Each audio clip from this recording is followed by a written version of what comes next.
भारत के भूतपूर्व प्रधानमंत्री थे। यह दक्षिण से बनने वाले पहले प्रधानमंत्री थे। यह असंख्य प्रतिभा के धनी थे। इन्हें कई विधाओं का ज्ञान प्राप्त था। यह 1991 से 96 के बीच भारत के प्रधानमंत्री थे। इन्हें संगीत, साहित्य एवं कला में विशेष रुचि और ज्ञान भी प्राप्त था। इन्हें विभिन्न भाषाओं का ज्ञान प्राप्त था। इन्हें भारतीय भाषाओं के साथ साथ स्पेनिश और फ्रांसीसी भाषाओं का भी ज्ञान था। यह बहुत शौकीन थे। इन्हें फिल्म दुनिया से भी बहुत प्रेम था। राजनीति के साथ इन जगहों में भी रुचि होना इन्हें सबसे अलग बनाता था। यह कर्मठ व्यक्ति थे जो डींगे हाँकने के बजाय करने में विश्वास रखते थे। यश ज्ञान नॉलेज। दोस्तों, अगर आप हमारे चैनल को सब्सक्राइब कर लें और बेल आइकन प्रेस कर दें ताकि हर वीडियो की नोटिफिकेशन आपको मिलती रहे। तो दोस्तों, वीडियो को अंत तक जरूर देखिएगा। पीवी नरसिम्हा राव का जन्म 28 जून 1921 को आंध्र प्रदेश के छोटे से गांव करीमनगर में हुआ था। 3 साल की उम्र में इन्हें पीरंगा एवं रुक्मिणी अम्मा द्वारा गोद ले लिया गया। इसके बाद यही इनके माता पिता कहलाए। इनका पूरा नाम पामुलापति वेंकट राव था। इनके बहुत करीबी इस नाम से परिचित रहे। इनका अध्ययन उस्मानिया विश्वविद्यालय से प्रारंभ हुआ। इनकी उच्चतम शिक्षा बम्बई एवं नागपुर से हुई। इन्होंने लॉ में मास्टर डिग्री प्राप्त की थी। नरसिम्हा जी की शादी सत्याम्मा से हुई, जिनमें इन्हें 3 बेटे और 5 बेटियां हुई। इनके बेटे भी इनकी तरह राजनीति में सक्रिय हैं। यह भारत के एक वकील, स्वतंत्रता संग्रामी एवं राजनीतिक के रूप में जाने जाते थे। इन्होंने भारतीय राजनीति में बहुत अहम रोल अदा किया। इन्होंने बहुत से आर्थिक परिवर्तन किए, इसलिए इन्हें भारतीय आर्थिक सुधारकों के जनक, father of Indian economic reforms भी कहा जाता है। इनके द्वारा लिए गए गंभीर फैसलों को आगामी प्रधानमंत्री ने भी जारी रखा। इन्होंने डॉक्टर मनमोहन सिंह को वित्त मंत्री बनाया। राव के आदेश पर डॉक्टर मनमोहन ने अंतर्राष्ट्रीय मुद्रा कोष नीति प्रारंभ की, जिसके कारण बैंक में होने वाले भ्रष्टाचार में काफी कमी आई। राव को भारतीय संस्कृति से काफी लगाव था। भारत के राष्ट्रपति APJ अब्दुल कलाम ने इनके लिए कहा था कि ये ऐसे देशभक्त हैं जो देश को राजनीति से सर्वोपरि मानते हैं। राव का प्रधानमंत्री के रूप में मिली प्रसिद्धि आज भी सजीव है। राव के कार्यकाल में ही अब्दुल कलाम जी ने परमाणु के परीक्षण की तरफ जोर दिया था, पर 1996 के आम चुनाव के कारण यह उस वक्त संभव नहीं हुआ। बाद में परमाणु का सफल परीक्षण BJP सरकार के प्रधानमंत्री अटल बिहारी वाजपेयी ने करवाया। उस वक्त कांग्रेस के सामने BJP ने देश में एक प्रबल दावेदारी साबित कर दी थी। राव के कार्यकाल में देश में हिंदू मुस्लिम लड़ाई जोरों पर थी। बाबरी मस्जिद और राम मंदिर को लेकर देश में बहुत अशांति थी, जिसे भड़काकर देश के अन्य नेता अपनी राजनीति खेल रहे थे। सांप्रदायिक लड़ाइयां हमेशा ही देश की प्रगति में बाधक है, जो कि आज तक देश में व्याप्त है।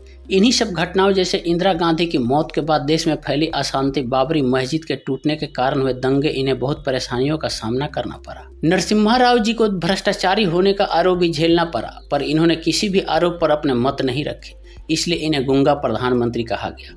इन पर सांसदों को रिश्वत लेकर अपनी तरफ करने का भी आरोप लगे। हर्षद मेहता ने इन पर 1 करोड़ के रिश्वत लेने का आरोप लगाया था। सांप्रदायिक झगड़ों ने उस वक्त भारत में आतंक फैला रखा था, जिस पर काबू पाना बहुत मुश्किल था। आतंकी ताकतों और सत्ता लोभियों ने इन परिस्थितियों का भरपूर फायदा उठाया। परिस्थितियों के कारण प्रधानमंत्री बनना तो आसान था, पर उनका निर्वाह करना बहुत कठिन हो गया।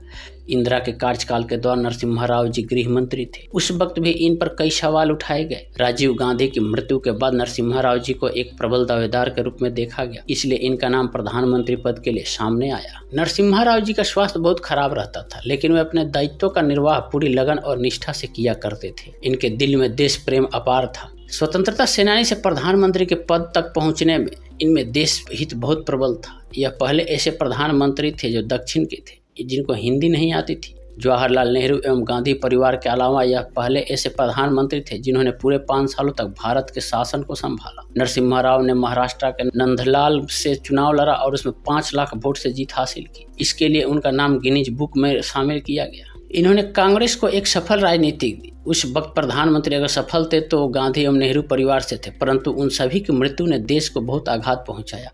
उनके अलावा जो भी इस पद पर आसीन हुए वे पूरे 5 वर्ष तक नहीं रहे, इसलिए राव का योगदान बहुत सराहनीय था। 1996 के इलेक्शन में कांग्रेस को हार का सामना करना पड़ा, जिसके बाद राव ने राजनीति से संन्यास ले लिया। राजनीति से जाने के बाद राव ने साहित्य में अपना योगदान दिया। राव जी राजनेता होने के साथ साथ एक साहित्यिक व्यक्ति भी थे। एक साथ 17 भाषा बोलने में इन्हें महारत हासिल थी।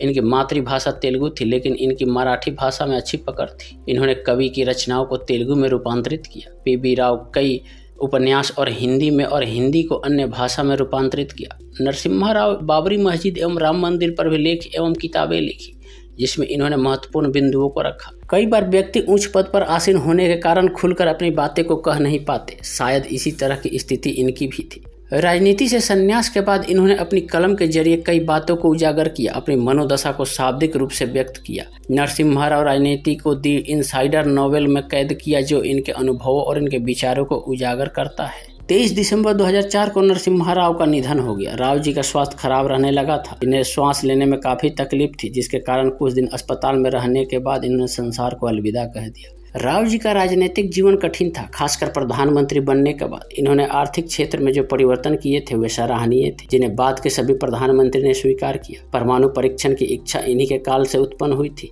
इनके कार्यकाल के दौरान मनमोहन सिंह अर्थशास्त्री थे।